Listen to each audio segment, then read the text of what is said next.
Welcome to the Luxe Leap. My name is Reland Logan, and we chat about women consultants making bold moves, big wins, and the secrets to extraordinary branding. So I have a question. What if your biggest business breakthrough wasn't a new tool or trend, but a renewed focus on your people? Today's guest knows that when you prioritize your team, profits, and that success naturally follows. Meet Akpene, a creative and resourceful HR and leadership development consultant with over 15 years of experience guiding organizations through growth, change, and people-powered transformation. With a deep expertise in talent development, strategic planning, training creation, learning tech, and labor law compliance, Akpene doesn't just manage the process, she elevates it. She's known for turning chaos into clarity, building strong relationships that drive real results, and recommending strategies that don't just sound good, they work. Whether she's coaching leaders, designing training, or consulting with small and mid-sized businesses, Akpene helps teams grow stronger, cultures grow healthier, and companies grow smarter. If you're ready to lead with strategy, heart, and impact, this is your episode. Please welcome the brilliant people strategist and leadership partner, Akpene. Welcome. Thank you. That was fantastic. I'm not remembering that I wrote all that, but that's great. That's what we do here. We make everything extraordinary. No time for the ordinary. That's fantastic. Thank you for having me. Of course, of course. Well, we're going to kick it off the way we always kick it off, just to give everybody background and context. But, inquiring minds want to know, who are listening, what inspired you to start your brand? Give us the brief Reader's Digest version, if you will. Yes, I'll do this is what I call the Cliff Notes of the Cliff Notes, because I feel like I've lived so many lifetimes. But I started in HR, and then in that organization, I had several different roles. And after a while, about 7 years, I exited and then realized I was burnt out. And so I went on a journey to figure out what I was going to do when I grew up. And I found coaching and got, some project management certifications, started coaching business leaders because I love small businesses. I love encouraging small businesses. And so I was coaching. And during that time period, I had moved several times, and I landed in a place where I was doing coaching, I was doing leadership development, and then the pandemic hit. And so, you start pivoting around that time because, you can't really do no choice. Yes, exactly. But I had been coaching, I had been remote coaching and doing leadership development. So like being on Zoom was like, okay, this is Tuesday. This is fine. But I was hearing about all the stuff that was happening with small businesses and their employees. And I was like, I need to do something about this.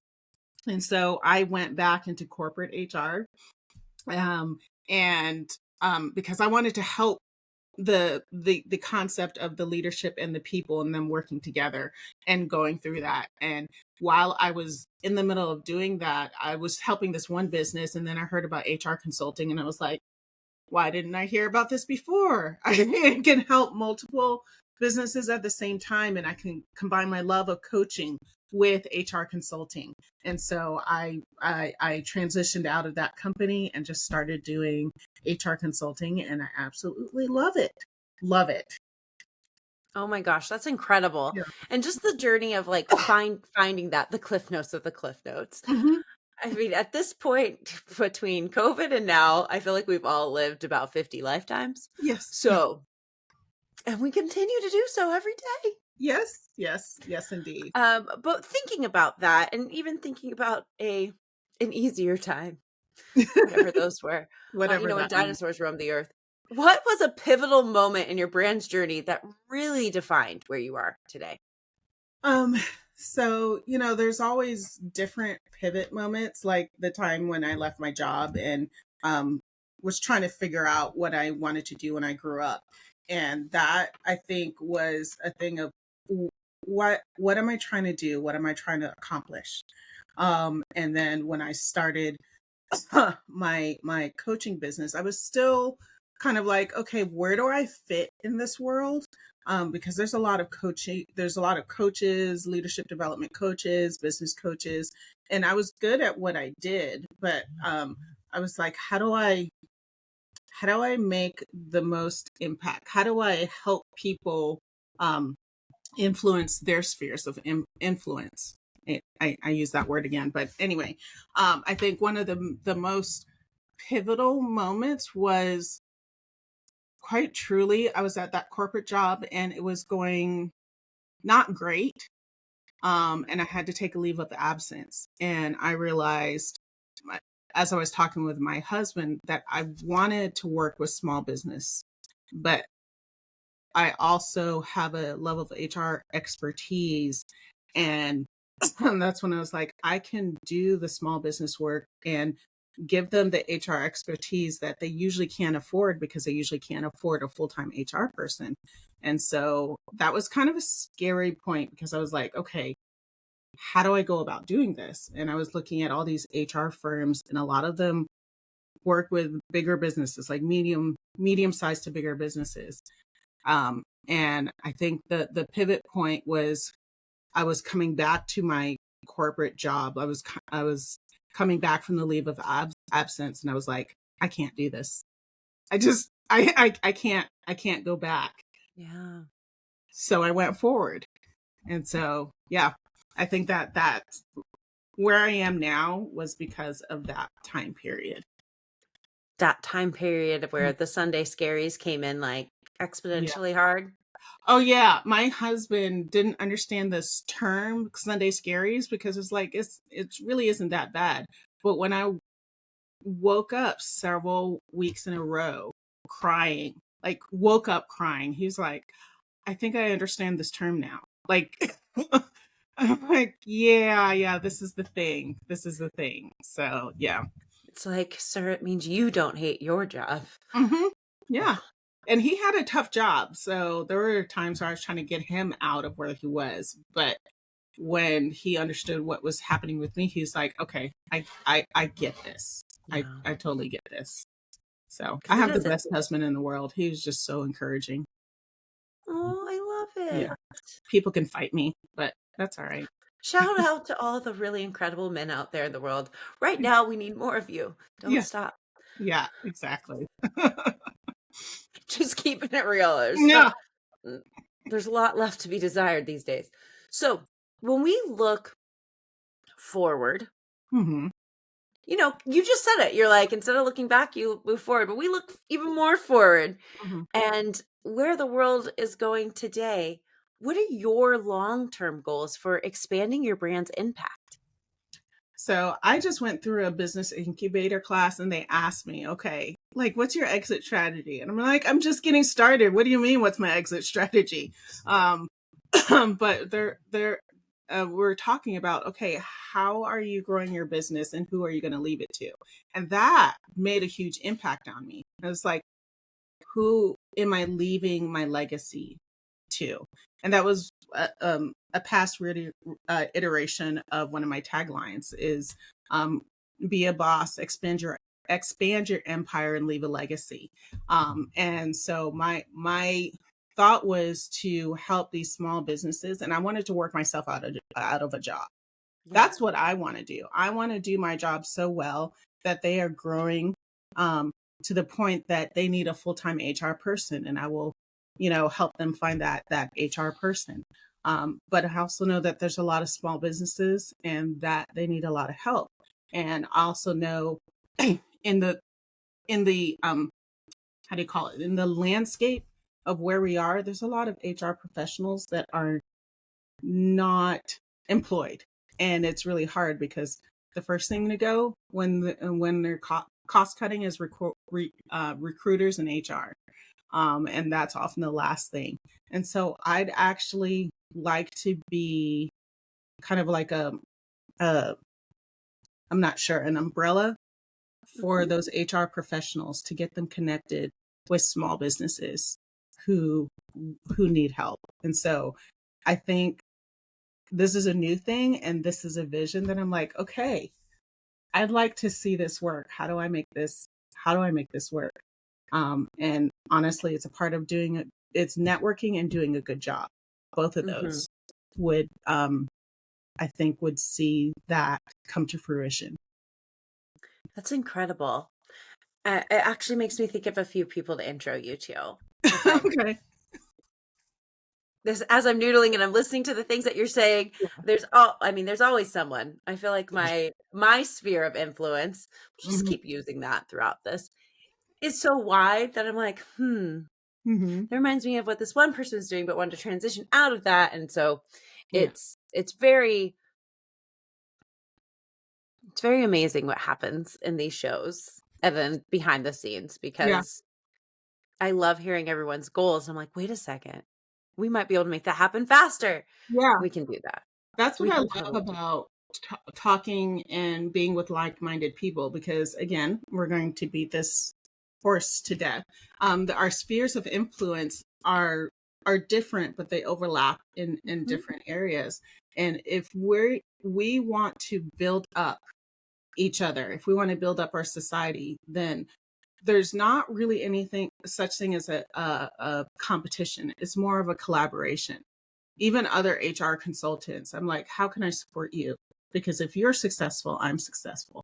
So Exactly. if we can get out of the poverty mentality of I've got to get all I can and help other people, you see it coming back around to you. I worked retail for a really long time, and I managed a retail. And somebody's always going to be your top salesperson of the day. It's inevitable. Like, it's going to happen.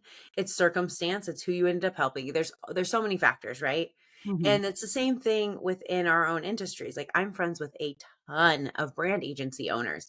I've never once looked at them as competition. I Yeah. serve a very specific audience. I'm needed for a very specific thing, Hmm. which is generally strategy more so than design. Yeah. And I would explain to my team back then, and I always think about it now, it's kind of like we're a track team. And when you're on a track team, like, somebody's going to get gold. It may not be you, Hmm. and that's okay, because at the end of the day, it's a culmination of points, and the whole entire team still had to do it, even though you're contributing as an individual. Yeah. And that's fine. You're still there cheering on your teammate. Like, if you got first, they got second, and your other teammate got third, and everybody else got fourth, fifth, sixth, and so Hmm. on, you still won. Yes. Yeah. And that's really important to realize, when it doesn't have to be this idea of like, we compete, we compete, we compete. It just means do your personal best and still Hmm. help those around you. Yeah. Yeah. I'm Someone's going to win at other times, and it's going to be fine. yeah, I love that. It's going to be fine. It really is. It truly You really is. will be okay. Yeah. Like, don't know what else to tell you. Yeah. So, did you wake up this morning? Were you able to eat a meal? Is there a Mhm. roof over your head? Yes, you can want more. There's nothing wrong with that, but also be grateful for what you got. Exactly. Exactly. But still be ambitious. That is not to say that we are supporting a limited mindset here, folks. Hmm. Just be Yeah. grateful for what you have and still go after what you want. You Yeah. can have both in tangent in here. Exactly. Um, moving on Yeah. of Raylan's parenting hour. How will your marketing strategy adapt to support that brand growth of bringing in other HR professionals to get them to these small businesses? So one thing that I've actually started doing is we have sometimes we step on the treadmill or the rat race of we've got to do this, we've got to post this many posts, we've got to do this, that, and the other thing. Sure. One thing that I recognized probably a couple months ago is that the real impact on my business and the real impact on my growth is relationship and networking. And so I made a pivot to being able to, I still do post, but to visiting different networking groups and to be open to connections when people say, hey, I want to connect with you, and do the one thing that I know that most people really hate is follow-ups. Follow-ups for, one-on-ones and everything like that. Because that's where the relationship is built, and that's where when you're talking, there's an impact being made. Mhm. And then people remember that, and then they may not need you, but they'll remember the next time their friend or colleague needs something. It's like, I just talked to this person and this is amazing. And this seems like this is what you need. My last two clients were because of networking. And I'm Yeah, realizing that it's all about relationship. It truly is. It's a very cliche thing, but it's real. yes, some cliches are cliches because they're real. So, yeah. And, it's so funny because there's a saying that the funds are in the follow-up. Mm, yeah. Yes.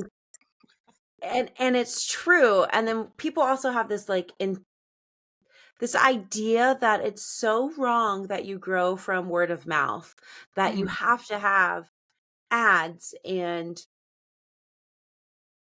gosh, you have to post every day. There's a way to post every day without being the person who's physically posting every yeah. day, but you also have to have something to say. And it's like, well, don't post if you don't have something. Yeah. I There's digress. so much. Yeah. Yeah. I digress. But So it is true is that you want to have something to say, and when you are in conversation with somebody and that you're actually listening, you will have something to say. Um, but again, you have to listen in order to have something to say. I think too, when you have that something to say, you're talking with somebody like we're talking right now, Hmm. it isn't hard to start posting all the time because you're starting to pull ideas of what people need from you. Yeah. And it makes it very simple to give out to the world because you start seeing patterns, you start recognizing those patterns, Hmm. and you start to understand what people really need from you when you Yeah. are having constant conversation. Hmm. That, I mean, I feel that so much because I had two meetings last week, and the two people that I was talking with, they had no clue about each other. But as I was talking with them, they said, after having a conversation with you, you should do this because you have so much to offer. And I'm like, huh, never thought about that. And then the next person was like, this would be a really good idea because I can connect you with so many people if you can just do this one thing. And I'm like, you know what? It's already on my on my task list because somebody else suggested that. It never would have come about if I hadn't been in conversation and in collaboration with that.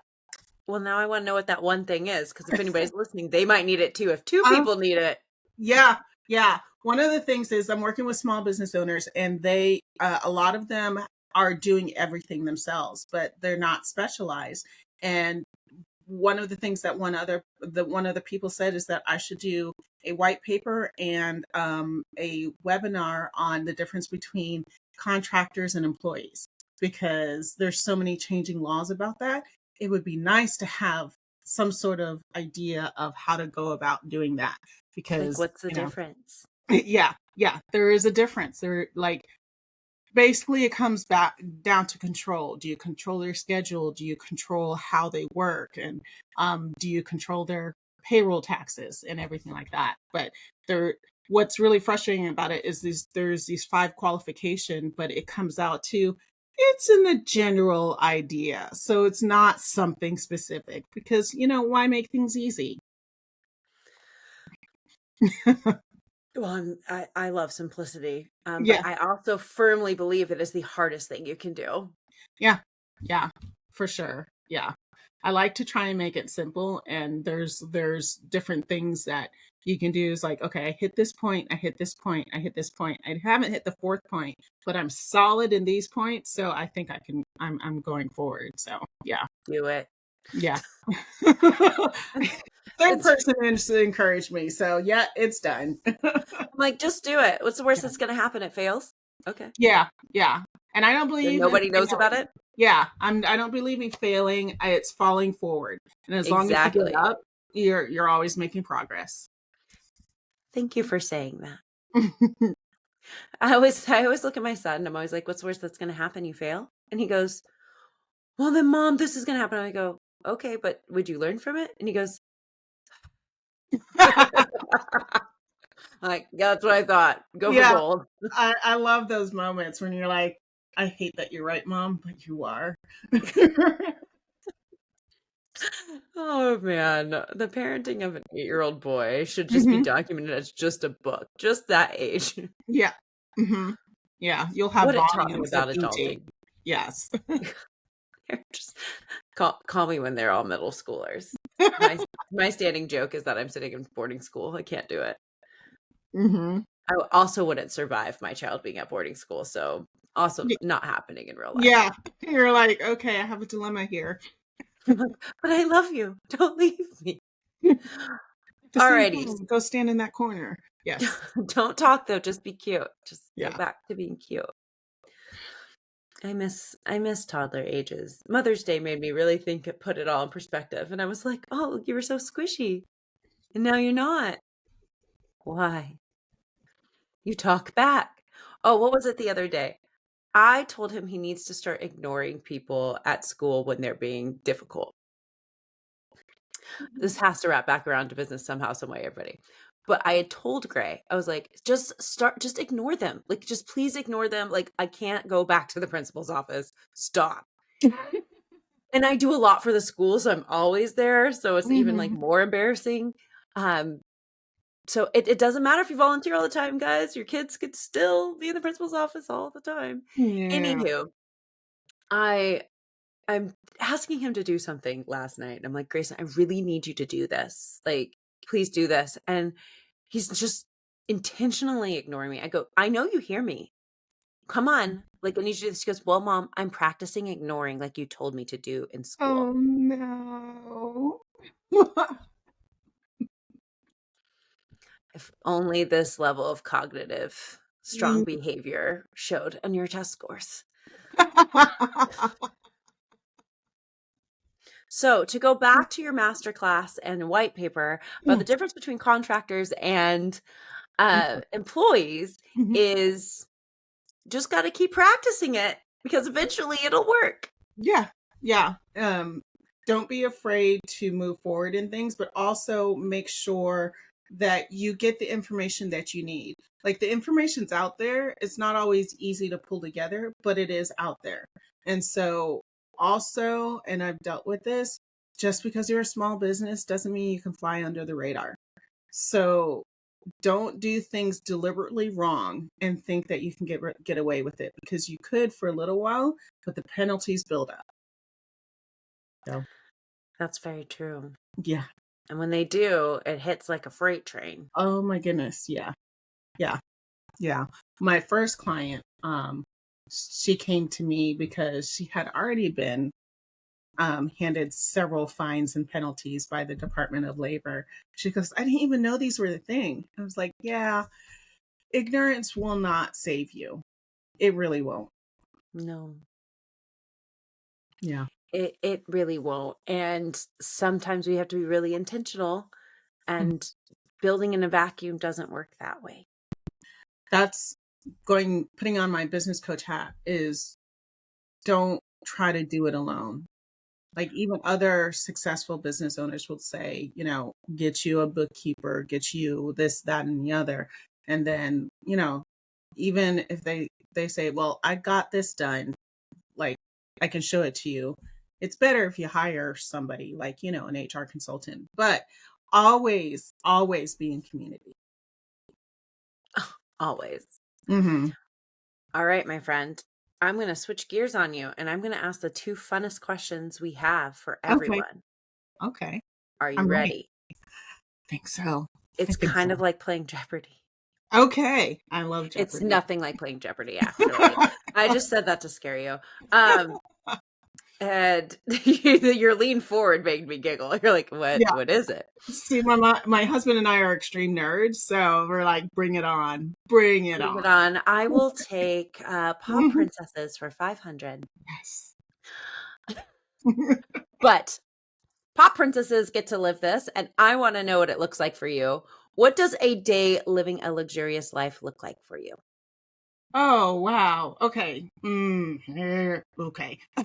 Sorry, that is actually a difficult question because I like variety. So if I were to say this is my day, please don't give me 5 in a row, because I'm going to want a variety. But living a luxurious life is probably doing some like strategic HR consulting, if like sitting and with a business owner and um, getting the aha moment of what they need to do and getting them started on that.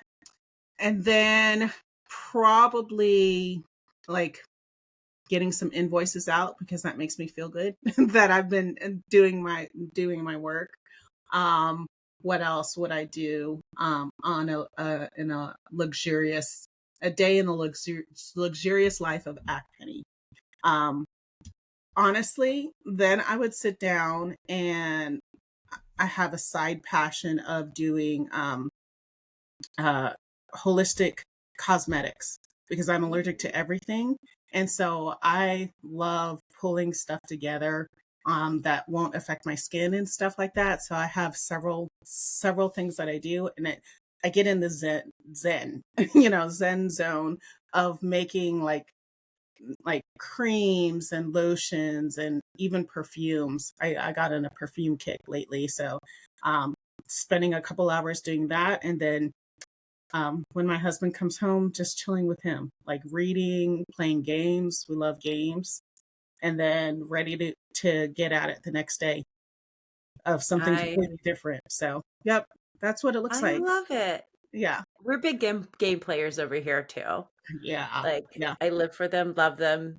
In the family, if you were to ask who's most likely to suggest a card game, it's me. We So have a big game cabinet of just about anything, everything and anything, from card games to Risk to role playing games. We love Dungeons and Dragons. So, yep, yeah. one of my favorite games right now is called Throw Burrito. I have not heard of this. I might find this. There's also Throw Avocado, and you can put them together. Oh, interesting. And you have to make these sets of three, Uh huh. and you're passing cards around. And then if you get a set of three that is like, it's like dodgeball, but Oh, cards. And then you have to reach for the burrito and like throw it at the other person. that's really funny. It reminds me of a game called Taco Burrito Goat something else. I love that card game. It's chaos. It's absolutely chaos and fun. Yeah. It's Yeah. so much fun. And we also have the holiday version and one other version. That's great. Like I think they're made by the same company. Okay, And that these are, makes sense. yeah. Yep. Yeah. Best if you have little boys around. I think they make the best games for little boys, but it Yeah. is, Yeah. yeah. Me and Grayson actually bought that taco goat cheese pizza game. That's what it is. It's also a random set of words.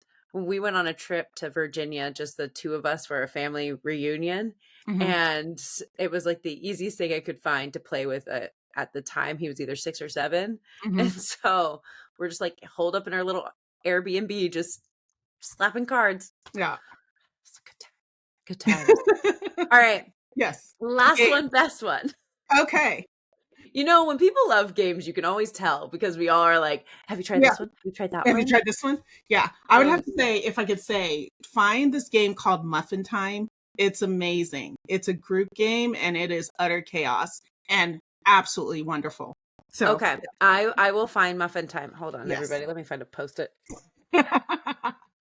Um, We introduced it to my husband's family and now they can't get enough of it. And we're like, okay, we are the Muffin Time evangelists. oh, we're about to have my family's huge, and we're about to have a first birthday, and so Mm, everyone's going to be in all these Airbnbs. I'm like, we have to entertain the people. yeah. Our family game is phase 10, but that just gets to be Yes. very bloody. Uh, Mm-hmm. Mm-hmm. Yeah, I remember that. mhm. So I also find that all strategists tend to love games. Ah, that makes sense. Like, I'm not even going to dispute that. Absolutely makes sense. We Hmm. have a deep love for games, and I have Hmm. found any strategist I know has a whole game cabinet. Yep. Yeah. Because we love to do it and we'll do it for fun as well. Yep. Yeah. I would take out phase 10 cards and I would play by myself against myself. And if that doesn't scream strategist, I don't know what does. Yeah. The Yeah. only game they always get me on is Monopoly. Haven't played that in years, but I played Dungeons and Dragons Monopoly and really enjoyed that. Did So, you? We yeah. bought Stitch Monopoly, and so our household is also a household of strategists, Ah, and we let's just say my boyfriend wasn't very happy that me and my son beat him at Stitch Monopoly. That he started playing Monopoly on his phone for days, and then nice. was like, "Let's play Monopoly," and annihilated us. And I was like, "Never again." Okay, I That's admit great. defeat, but I've like that was a battle, not the war, sir. That's fantastic. That's fantastic. That's what game players do. Yeah. Okay, last one, best one. Okay. In one word. Oh no, I hate those. What is your primary motivation for business? Development.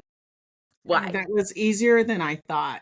There's so many layers to it, but if you could bring it all to one word, it's development. It's developing other people, it's developing my business and developing society. Yep. I love it. Yeah. That was surprisingly easy. I'm actually a little stunned. It's because like when it's asked so fast, you have no choice but to answer it. Yeah. Yeah. So it helps. But Akpene, this was so much fun. Oh my goodness. I I can't wait to see how the new iteration of your business goes. Getting those HR professionals to small businesses, Mhm. and any of the women who are listening, hire her. She's going to help make it happen. As you learned here, anybody who loves games is a strategist, which means she can help you strategize the best way to work with your people. And if you are looking for branding or just want to know if your messaging hits, there is a link to do the Brand Muta Brand Breakthrough. I will go through your entire website, your messaging, and I will share with you where we need to make the adjustments and the messaging that's going to really resonate. But until next time, thank you for joining the Luxe Leap, and we will chat with you soon. Bye, y'all. Bye.